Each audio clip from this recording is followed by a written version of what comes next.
நலன் காக்கும் ஸ்டாலின், உங்கள் குடும்பத்தின் நலன் அரசின் பொறுப்பு. சிவகங்கை மடப்புரம் அஜித்குமார் கொலை வழக்கில் சிபிஐ தரப்பில் தாக்கல் செய்த முதற்கட்ட குற்றப்பத்திரிகையில் பல்வேறு குறைகள் இருப்பதாக கூறி மதுரை மாவட்ட நீதிமன்றம் அதனை திருப்பி அனுப்பியது. குறைகளை நிவர்த்தி செய்து உரிய ஆவணங்களுடன் மீண்டும் குற்றப்பத்திரிகையை தாக்கல் செய்யுமாறு சிபிஐக்கு மதுரை மாவட்ட தலைமை நீதித்துறை நடுவர் நீதிமன்ற நீதிபதி செல்வபாண்டி உத்தரவிட்டுள்ளார்.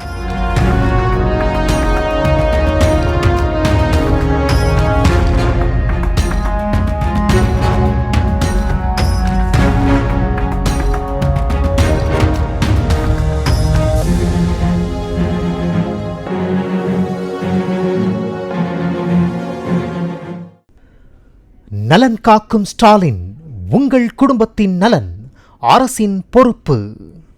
பிளே ஸ்டோர் மற்றும் ஆப் ஸ்டோரில் இருந்து பாலிமர் செயலியை QR கோடு மூலம் பதிவிறக்கம் செய்யுங்கள். செய்திகளை உடனுக்குடன் பெறுங்கள்.